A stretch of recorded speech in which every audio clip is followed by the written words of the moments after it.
হয়েছে? ওভাবে চিৎকার দিলি কেন? একটুর জন্য ব্যথা পাইনি মা। এ কি, বাড়ির চাল এখানেও ভেঙে গেছে? আর একটু হলেই তো তোর মাথার উপর এসে পড়তো। আজ তোর বাবা আসুক, বাড়ির এই অবস্থা ওকে দেখাবো।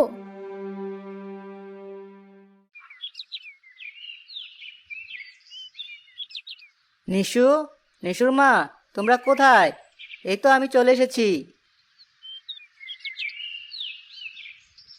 একটুর জন্য আজ তোমার ছেলের জীবন রক্ষা পেয়েছি। কেন, কি হয়েছে? কি আর হবে, বাড়ি ভাঙতে ভাঙতে বাড়ির চাল পর্যন্ত মাথায় ভেঙে পড়া শুরু করেছি ইদানিং। একটুর জন্য নিশুর মাথার উপর পড়েনি। ও, তুমি এমন ভাবে বলছিলে, আমি তো ভয় পেয়ে গিয়েছিলাম। কি না কি যেন হয়েছে।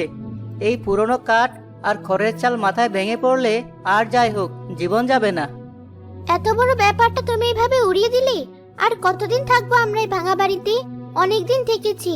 আর না, হয় তুমি একটা নতুন বাড়ি করবে, নয়তো আমরা রাস্তায় গিয়ে উঠবো। হঠাৎ করে বললেই তো হয় না। একটা বাড়ি বানাতে কত টাকার দরকার হয় তুমি জানো? এই অভাবের সময়ে এত টাকা কোথায় পাবো আমি?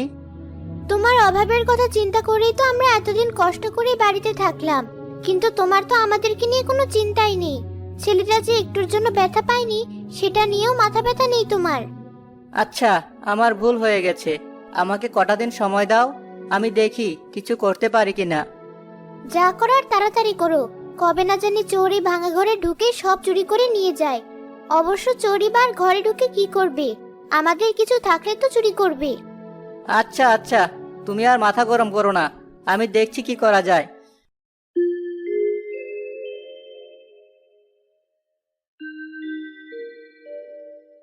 কি বললে? এত টাকা? এতগুলো টাকা দিয়ে কি করবে তুমি? একটা নতুন বাড়ি বানাতাম। আগের বাড়ি ঠিক করলেই তো পারো, আবার নতুন বাড়ির কি দরকার? বাড়ি ঠিক করে করেই তো চলছে এতদিন। এখন বাড়ির যে অবস্থা হয়েছে, হাতুড়ি দিয়ে একটা বাড়ি মারলে পুরো বাড়ি ভেঙে পড়বে। তুমি যত টাকা চাইছো তা তো এখন নেই আমার কাছে। আপাতত এই কয়টা টাকাই আছে। কিন্তু এই টাকা দিয়ে তো বাড়ি হবে না। আমার কাছে যা ছিল তাই তোমাকে দিলাম। এমনিতেই তোমার কাছে কিছু টাকা পাই। তোমার বিপদের সময়ে যে তবু এটুকু দিয়েছি, তাই বেশি। জি মহাজন, আপনি ঠিক বলেছেন। দেখি আমি এই টাকা দিয়ে কিছু করতে পারি কিনা। নিশুর বাবা বাজারে গেল আর বাজার থেকে ফেরার সময় অনেকগুলো কলা গাছ আর বাড়ি বানানোর জিনিসপত্র কিনে আনলো।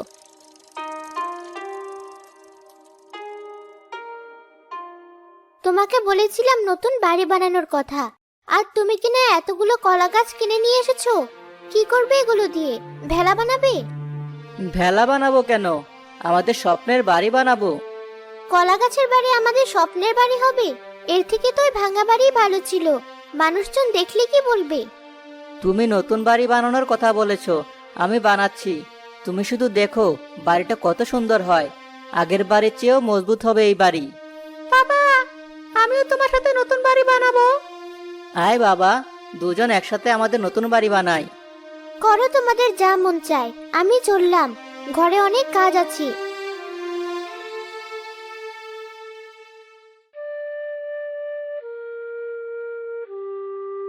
একে রিসুর বাবা, এতগুলো কলা গাছ দিয়ে কি করছো? আমাদের বাড়ি বানাচ্ছি থাকার জন্য। কলা গাছ দিয়ে বানানো বাড়িতে তোমরা থাকবে? হ্যাঁ। এই রড সিমেন্ট দিয়ে বাড়ি বানানোর যুগে কলা গাছ দিয়ে আবার বাড়ি বানায় কেউ? কি আর করব বলো, বাধ্য হয়ে এই কাজ করছি। রড সিমেন্ট কেনার টাকা নেই, আবার ওই ভাঙা বাড়িতেও থাকা সম্ভব না, তাই আর কি। চাচা, আমাদের বাড়ি বানানো শেষ হলে তনয়কে নিয়ে আমাদের বাড়িতে বেড়াতে আসবেন কিন্তু। তা না হয় আসলাম, কিন্তু ভাবো একবার, তোমাদের বাড়ির কলা গাছ খাওয়ার জন্য যদি ছাগল আক্রমণ করে বসে, তখন কি হবে? ছাগলের অত্যাচারে আমরা তো তোমাদের নতুন বাড়িতে টিকতেই পারবো না। এভাবে কেন বলছো? ছাগল আমাদের বাড়ি কেন খাবে? বলা তো যায় না, খেতেও পারে। আমি আর আমার ছেলে কেউই আমাদের দালান কোঠা ছেড়ে এসব কলা গাছের বাড়িতে আসবো না। তোমাদের বাড়িতে তোমরাই থেকো, আমি চলি। বাবা, হাসেম চাচা এভাবে কথা বললো কেন? বাদ দে বাবা, ওদের মতো বড় লোকদের ভাবসাবই আলাদা। ওদের থেকে আমাদের মতো গরিবদের দূরে থাকাই ভালো, নয়তো অপমান আর লাঞ্ছনা ছাড়া কিছুই জুটবে না কপালে। আমি আর এখন থেকে তনয়ের সাথে মিশবো না বাবা, যতদিন পর্যন্ত ও নিজে না আমাদের বাড়িতে আসতে চাইবে। দেখতে দেখতে নিশুর বাবার কলা গাছের বাড়ি বানানোর কাজ শেষ হয়ে গেল। নিশুরা তাদের ভাঙা বাড়ি রেখে তাদের নতুন কলা গাছের বাড়িতে উঠল। বাড়ি যতটা খারাপ হবে ভেবেছিলাম ততটাও খারাপ না। এই গরমেও কত ঠান্ডা লাগছে ভেতরে। আর মা দেখো, ঘরের রংটাও কত সুন্দর সবুজ। আমার অনেক আগে থেকে ইচ্ছে ছিল এমন একটা রঙিন ঘর হবে। সবই ঠিক আছে, এখন এই বাড়ি টেকসই হলেই হলো। আগের বারের মতো চাল ভেঙে যেন মাথায় না পড়ে। তুমি চিন্তা করো না, অনেক মজবুত করে বানিয়েছে এই বাড়ি। হাজার ঝড়ঝাপটা এলেও এই বাড়ির কিছুই হবে না। ঝড় বৃষ্টি এলেই বোঝা যাবে তোমার কথা ঠিক কিনা। এখন তো বাইরে ঝলমলে রোদ, তাই কিছু বোঝার উপায় নেই। মা, আমি বাইরে গেলাম। আচ্ছা যা, সন্ধ্যার আগে ফেরত আসিস। এই শুনছিস, নিশরা নাকি এখন থেকে কলা গাছের বাড়িতে থাকবে। আমি তো আমার গরুকেও কলা গাছের বাড়িতে রাখবো না, আর ওরা কিনা নিজেরাও কলা গাছের বাড়িতে থাকবে। আমার বাবা অনেক কষ্ট করে নিজের হাতে এই বাড়ি বানিয়েছে। আমাদের বাড়ি নিয়ে উল্টাপাল্টা কথা বলবেন না আর। এটুকু ছেলে সাহস কত, বলে আমরা নাকি উল্টোপাল্টা কথা বলি। সাহস কোথায় দেখলি? দৌড়ে পালিয়েছে, দেখতে পাচ্ছিস না? যাক, পালিয়ে ভালো কাজ করেছি। আমার হাতে পড়লে আজর খবর ছিল।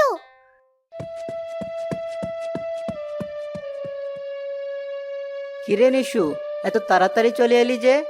আর দৌড়াচ্ছিস কেন? থাম, তোর চোখে পানি কেন? বাবা, তুমি কত কষ্ট করে এই বাড়িটা বানালে, তবু মানুষরা আমাদের বাড়ি নিয়ে উল্টাপাল্টা কথা বলে। তোমার তো আমাদের বাড়ি পছন্দ হয়েছে, তাই না? তাহলে কেন অন্য মানুষেরা কি বলছে ওসব নিয়ে তো মাথা ঘামাও? আমাদের মাথা গোজার শক্ত একটা ঠাঁই হয়েছে, তাতেই আমরা খুশি। অন্যদের কথা কানে নিলে কোনোদিনও সুখী হওয়া সম্ভব না। কিন্তু বাবা, আমার তো এসব শুনলে খুব কষ্ট লাগে। এমনিতেই আমরা গরিব, অভাবের কারণে কষ্টের শেষ নেই। তার উপরে মানুষের কথায় কষ্ট পেলে তো বেঁচে থাকাই কঠিন হয়ে যাবে। তাই তুমি এসব কথা আমার মতো এক কান দিয়ে শুনে আর এক কান দিয়ে বের করে দিবে, তাই আর কষ্ট লাগবে না। আচ্ছা বাবা। তনয়ের মা, আকাশের অবস্থা তো বেশি সুবিধার ঠেকছে না। এখন বের হওয়া কি উচিত হবে? দেখে মনে হচ্ছে বড়সড় একটা ঝড় হবে, এখন বের না হওয়াই ভালো। ঠিক আছে, তুমি যখন বলছো। অনেক জোরে একটানা দুদিন বৃষ্টি হলো। পুরো গ্রাম বন্যার পানিতে ডুবে গেল। তনয়দের শক্ত দালানেও পানি ঢুকলো।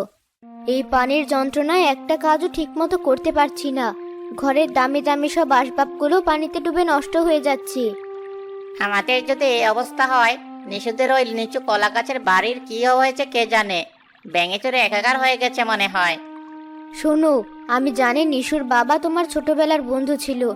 এখন বেশি দয়া দেখাতে গিয়ে আমাদের বাড়িতে ওদেরকে তুলে এলো না, কিন্তু আমরা নিজেরাই এখন বিপদে আছি।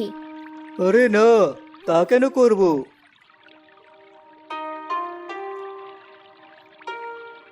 মা, আমাদের আশেপাশে সবগুলো বাড়ি পানিতে ডুবে গেলেও ওই বাড়িটা দেখো কত সুন্দর পানিতে ভেসে বেড়াচ্ছে। আরে, ওটা তো নিশুদের বাড়ি, কিন্তু ওদের বাড়ির তো কিছুই হয়নি। সব একদম ঠিকঠাক, বাড়িতে এক ফোঁটা পানিও ঢোকেনি।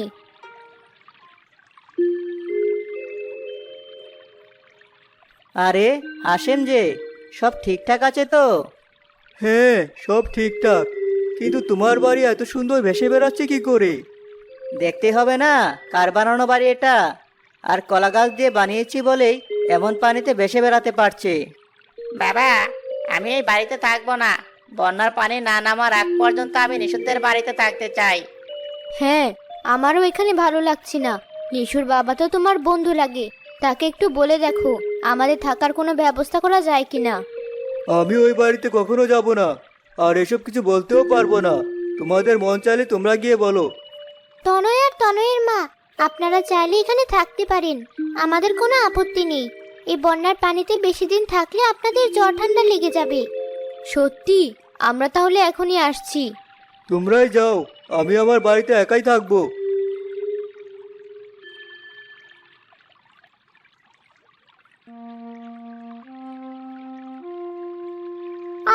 আগেও কত ভালো ছিলাম আমরা, আর এখন ঘরের চাল ছাড়া কোথাও যে একটু বসবো সেই উপায়ও নেই। আমরা না হয় কষ্ট করে এখানে বসলাম, কিন্তু এই গরুগুলো কিভাবে কতদিন এখানে রাখবো? ওই দেখ, ওটা না নিশুদের বাড়ি, ওদের তো কোনো ক্ষতি হয়নি দেখছি।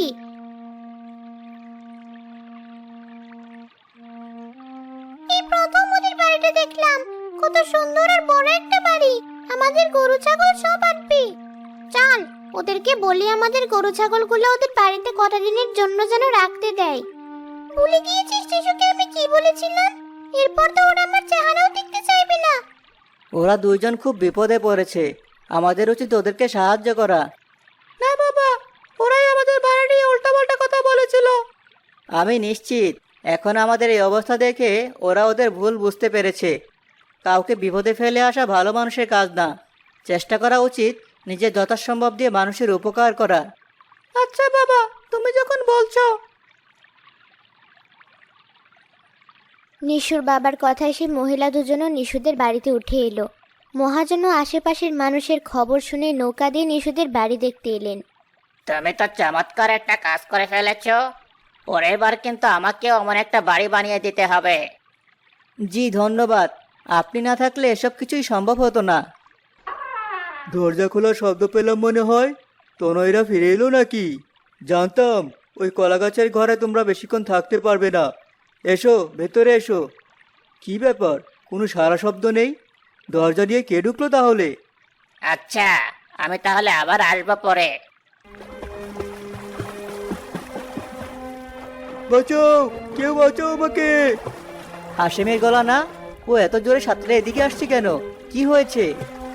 এই কবিরের হাত থেকে কেউ বাঁচাও আমাকে। বলো কি সর্বনাশ! হয় হয়, এখন কি হবে তনয়ের বাবার? আপনারা সবাই ভেতরে যান, আমি দেখছি। মহাজন সাহেব, আপনার নৌকার বইটাটা। এই নাও। হাসেম কলাগাছের বাড়ির কাছে চলে এলে নিশুর বাবা তাকে হাত ধরে টেনে তুলল, আর কুমিরটার মাথায় বৈঠা দিয়ে জোরে একটা বাড়ি দিল। বাড়ি খেয়ে কুমিরটা সেখান থেকে পালালো।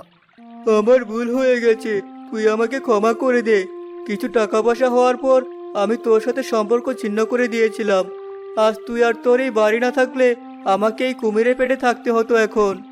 আমি কিছু মনে করিনি, অনেক আগেই তোমাকে ক্ষমা করে দিয়েছি। তুমি না, তুই করে বল। আজ থেকে তুই আমাকে তোর বন্ধু বলে পরিচয় দিলে আমি গর্ববোধ করব। এমনই মজার মজার গল্প দেখতে চাইলে আমাদের চ্যানেলটিকে সাবস্ক্রাইব করতে ভুলবেন না।